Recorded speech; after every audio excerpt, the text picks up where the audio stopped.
এর কথার কোনো আলেম বলে না।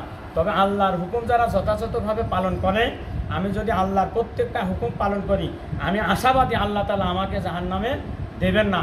কারণ আমি যে কাজটুকু করেছি ওই কাজের বদলা আল্লাহ আমাকে দেবেন। কারণ আল্লাহ এবং আল্লাহ রাসূল যা ওয়াদা করেছে, কোনো ওয়াদায় আল্লাহ তাআলা ভঙ্গ করবেন না, সেটা যথাযথ আমাদেরকে দেবেন। সম্মানিত উপস্থিতি, আমি আপনাদেরকে উদাত্ত আহ্বান জানাই, আমরা মসজিদে বসে বাংলাদেশ জামাত ইসলামের প্রোগ্রাম আমাদের বাংলাদেশ জামাত ইসলামী বাংলাদেশে প্রতিষ্ঠা হওয়ার পর থেকেই আমরা চালিয়ে যাই। বিগত সরকারের আমলে 15-17 বছর আমরা গোপনে এভাবে প্রোগ্রামগুলো চালাইছি, অত্যাচার নির্যাতন কীভাবে চলেছে আপনারা দেখেছেন। এরপরেও আমরা প্রোগ্রাম চালু রেখেছি। এখন ছাত্র আন্দোলনের মাধ্যমে সে সরকারের পতন ঘটেছে। আমরা এখন উন্মুক্ত ময়দানে বা উন্মুক্তভাবে এই মসজিদের বারান্দায় বসে কথা বলতে পারছি। এর আগে আমরা মসজিদের ভিতরে বলেছি, আমরা বিভিন্ন বাড়ি আত্মগোপনে করেছি, এখন সেটা আমাদের করা লাগে না। বাংলাদেশ জামাত ইসলামী বাংলাদেশের জনগণকে কোরআন এবং হাদিসের দাওয়াত দিয়ে কোরআন এবং হাদিসের রাজ বাংলাদেশের মসনদে কায়েম করতে চাই। সেই রাষ্ট্র কায়েমের প্রচেষ্টায় বাংলাদেশ জামাত ইসলামী যে প্রাণান্তকার চেষ্টা করছে, সেই চেষ্টায় আপনাদেরকে আমি, যারা নতুন আপনারা এর আগে শুনেছেন, কোনো কারণে আসতে পারেননি, আকাঙ্ক্ষা ছিল কিন্তু আসতে পারেননি, এখন আকাঙ্ক্ষা ছিল না, বর্তমান অবস্থা থেকে জামাত ইসলামের কর্মকাণ্ড দেখে আপনার যদি ভালো লাগে মনে প্রাণে, আপনি আমাদের সাথে কাজ করতে পারেন। আপনারা যদি আমাদের সাথে কাজ করেন, আমরা আপনাদেরকে স্বাগত জানাবো, একসাথে আমরা কাজ করব। আমরা একসাথে কাজ করতে যে কারণ কোনো ব্যক্তির এজেন্ডা আমরা বাস্তবায়ন করব না। দেখেছেন বাংলাদেশ জামাত ইসলাম যত প্রোগ্রাম করে, জেলা, মহানগরী, কেন্দ্র, ওয়ার্ড ইউনিট, কোনো দায়িত্বশীল কোনো নেতার ছবি ওই পোস্টারে ওই ব্যানারে কিন্তু থাকে না। কারণ এই পোস্টার, এই ব্যানার, এই রাজনীতি কোনো ব্যক্তির জন্য না, এটা আল্লাহ এবং আল্লাহর প্রদত্ত বিধান বাস্তবায়নের জন্য, কোরআন এবং হাদিসের বিধান, এটা বাস্তবায়নের জন্য জামাত ইসলাম কাজ করে। এখানে কোনো মানুষের ছবি থাকে না, আমাদের বিগত দিনের কোনো নেতার ছবি থাকবে না, আমাদের বর্তমান দিনের কোনো নেতার ছবি দিয়ে আমরা কোনো প্রোগ্রাম করি না। মসজিদে প্রোগ্রাম হয়, বাংলাদেশ জামাত ইসলামী কোনো ব্যক্তি বিড়ি সিগারেট খায় দেখেছেন? কোনো বিড়ি সিগারেট খায় না। বাংলাদেশ জামাত ইসলামী 2023 সালে 28 অক্টোবরে যে বিশাল মহাসমাবেশ ঘটাইছিল ঢাকায়, ওখানকার কিছু দোকানদার আক্ষেপ করে বলেছিল লক্ষ লক্ষ মানুষের সমাগম, অথচ আমাদের দোকান থেকে একটা বিড়ি বিক্রি হয়নি। এটা আমাদের আত্মগৌরবের, কারণ আমাদের কোনো ভাইয়েরা বিড়ি খায় না। কেন্দ্র আমির একটা ঘোষণা দিয়েছে, যদি কোনো ভাই বিড়ি খায় তাকেও আমরা জামাত ইসলামে কোনো জায়গা দেব না। আর জামাত ইসলামে কোনো উচ্ছৃঙ্খলকারী, ধান্দাবাজ, মতলববাজ এদের কোনো রাত খায়নি, আমরা এদেরকে রাখবো না, এটা আমাদের কেন্দ্র আমির বলেছে। যদি কোনো ধান্দাবাজ, কোনো মতলববাজ, কোনো উচ্ছৃঙ্খল বা সুশৃঙ্খল মানুষ বা উচ্ছৃঙ্খল মানুষ, তারা যদি উচ্ছৃঙ্খল থেকেও থাকে, ওইগুলো ছেড়ে দিয়ে যদি আল্লাহর কাছে স্যারেন্ডার করে আমাদের সাথে আল্লাহর কাছে ক্ষমা চেয়ে আমাদের সংগঠনের সাথে কাজ করে, আর উচ্ছৃঙ্খলতা না করে, আর ওই ধরনের খারাপ কাজ সে না করে, সে যদি ফিরে আসে, আলহামদুলিল্লাহ। আল্লাহ রাসূল সাল্লাল্লাহু আলাইহি ওয়াসাল্লাম বলেছে, কোনো ব্যক্তি যদি আল্লাহর বিপদ থেকে আল্লাহর পথে ফিরে আসে, তাহলে আল্লাহ তাআলা কেমন খুশি হয়। একজন মানুষের একটা উট হারিয়ে যাওয়ার পরে ওই মানুষটা যখন উট ফিরে পায় যেমন খুশি হয়, আমার আল্লাহ অবশ্যই বেশি খুশি হয়। সকলে বলে সুবহানাল্লাহ।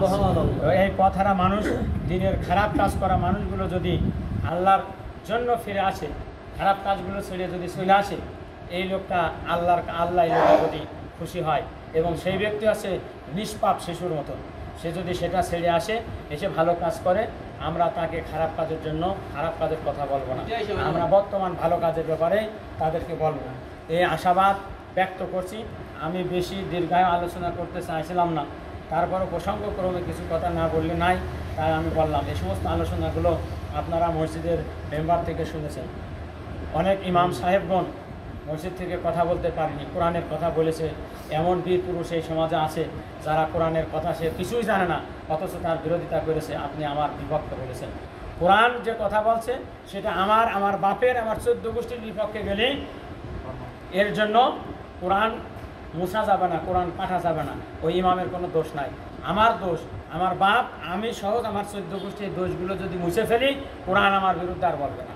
কোরআন সুদের বিরুদ্ধে বলে, কোরআন ঘুষের বিরুদ্ধে বলে, কোরআন জিনার বিরুদ্ধে বলে, কোরআন সকল পাপাচারের বিরুদ্ধে বলে। এই পাপাচারের বিরুদ্ধে বলতে যে যদি কোনো লোকের ঘাড়ে পড়ে, সে যদি পাপ করে, সে যদি ছেড়ে দেয়, তার অপরাধ আছে, তাহলে সে আল্লাহ খুশি হবে। যদি না ছাড়ে, কোরআনের দোষ দেয়, হুজুরির দোষ দেয়, এর জন্য এরা তাই না। এদের হক কথাগুলো না বললে আল্লাহ তাআলা কিয়ামতের দিন কণ্ঠ চেপে ধরবেন। আপনিও এই হক কথা না বলার কারণে জাহান্নামী যখন হবেন, তখন আল্লাহর কাছে শুনবেন, আল্লাহ কি এত আমল করার কারণে ওই হুজুর জান্নাতে গেল, ওই কথাগুলো আমার তো কোনোদিন বলিনি, কেন আমার বললো না? আমি তার কাছে জেনে তারপরে ওই হুজুরের জান্নাতে জাতি দেবো, এর আগে আমি ছাড়বো না। তাকে কণ্ঠ চেপে ধরে, তাকে ধরে তার বুকের উপর দিয়ে পাড়িয়ে দেওয়া এসে তাকে জাহান্নামে নিয়ে চলে যাবে, নাউজুবিল্লাহ। তো আমরা সেটা চাই না। আমাদের হক কথাগুলো যে যতটুকু, আল্লাহ রাসূল বলছে বাল্লিগু আন্নী ওয়ালা আয়া, আমার পক্ষ থেকে একটি আয়াত হলেও পৌঁছিয়ে দাও। যে যতটুকু জ্ঞানী, ওই জ্ঞানটুকু অন্যের কাছে পৌঁছে দিতে হবে। যদি না পৌঁছান, তাহলে আপনি গুনাহগার হতে হবেন। কারণ আপনি যেটুকু জানেন, এই জানার কারণে আপনি নামাজ এসেছেন। আপনার ছেলে, আপনার ভাই, আপনার প্রতিবেশী নামাজে আসেনি, আপনার ওই জ্ঞানটুকু দিয়ে আপনি তাকে বলতে পারেননি, এই কারণেও আসেনি। আপনি জান্নাতে যাবেন নামাজ পড়ার কারণে, ও যাবে না, ও ছাড়বে না, অবশ্যই সাক্ষী নেবে যে আল্লাহ শুনে দেখেন সে আমার বলেছিলেন। তখন সে বলতে পারবে না, ওই মিথ্যা কথা আর ওখানে তার জবান থেকে বের হবে না। তখন না আল্লাহ আমি ভুলই করেছি, বলিনি, তখন আমরা আটকে যাব। এই জন্য আমাদের সকলকে ডাকতে হবে, দাওয়াতি কাজ করতে হবে। জামাত ইসলাম এটা একটা সংগঠন, জামাত ইসলাম এটা একটা বিশ্ববিদ্যালয়, একটা বিদ্যালয় যেখানে লেখাপড়া শেখানো হয়। একটা বিদ্যালয়ে শিক্ষক ছাত্রদেরকে পড়া দেয়, আজকে পড়া দেয়, এই পড়াটা আগামীকালকে ধরে আবার পরবর্তী পড়া দেয়। বাংলাদেশ জামাত ইসলামী প্রত্যেকটা তার কর্মীদেরকে লেখাপড়া শেখায়, কোরআন এবং হাদিস, কোরআন এবং হাদিস, ইসলামী সাহিত্য, এগুলো লেখাপড়া শেখায়। এই লেখাপড়া যদি শেখেন, আপনি অল্প শিক্ষিত হলে একটু শিক্ষায় আরেকটু বেশি শিক্ষায় শিক্ষিত হবেন। আপনি যদি এসএসসি পাস হন, আপনি আরও শিক্ষায় শিক্ষিত হবেন। যে বক্তব্যগুলো আমি আপনাদের সামনে কোরআন এবং হাদিস থেকে দিয়েছি, আমি ওইভাবে ভালো ছাত্র ছিলাম না। আমার সামনে রবিউল ইসলাম আছে, আমরা 13 জন ছাত্র ছিলাম, তার ভিতরে আমার রোল নাম্বার ছিল 11, আর 2, 4, 3 এইভাবে তাদের রোল নাম্বার ছিল। আমার সব ভালো ছাত্র ছিল। তো যে কথাগুলো আমি আপনাদের সামনে বললাম, বাংলাদেশ জামাত ইসলামের এই ছায়াতলে আসার কারণে বাংলাদেশ জামাত ইসলামের কাছ থেকে এই শিক্ষাটা আমি গ্রহণ করেছি, বা আমি লেখাপড়া করে এই মানুষের সামনে বলার কারণে আমাকে এই কথা বলার সাহস শক্তি তৈরি হয়েছে, এই মেধা তৈরি হয়েছে।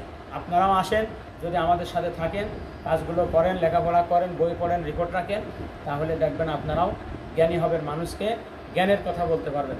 আপনার ভিতরে জ্ঞান হলে আল্লাহর ভয় তৈরি হবে, আল্লাহর হুকুমগুলো আপনি যথাযথভাবে পালন করতে পারবেন। যার ভিতরে আল্লাহর ভয় নেই, ওই ব্যক্তি আল্লাহর হুকুমের ব্যাপারে তার সে কোনো তোয়াক্কা করে না। আর যে ব্যক্তি যার ভিতরে আল্লাহর ভয় আছে, সে ব্যক্তি আল্লাহর ভয়ে আল্লাহর পায়ে সিজদা করে, আল্লাহর কাছে মাথা নত করে, অন্যায় থেকে দূরে থাকে। তো আপনি কোরআন পড়বেন না, হাদিস পড়বেন না, কোরআন বুঝবেন না, হাদিস বুঝবেন না, আল্লাহর ভয় আপনার ভিতরে থাকবে না। নামাজ থেকে বের হয়েই আপনি অন্যায় কাজের সাথে লিপ্ত হয়ে যাবেন, অন্যায়ভাবে গালে চড় মারবেন, অন্যায়ভাবে কটু কথা বলবেন, অন্যায়ের বিরুদ্ধে প্রতিবাদ করবেন না, ন্যায়ের পক্ষে বিপক্ষে আপনি কথা বলবেন। তো সেই ধরনের জ্ঞান আল্লাহ তাআলা আমাদের সকলকে দান করুক। সকলে বলে আমিন। ওয়া মা তৌফিক ইল্লা বিল্লাহ। আসসালামু আলাইকুম ওয়া রাহমাতুল্লাহ।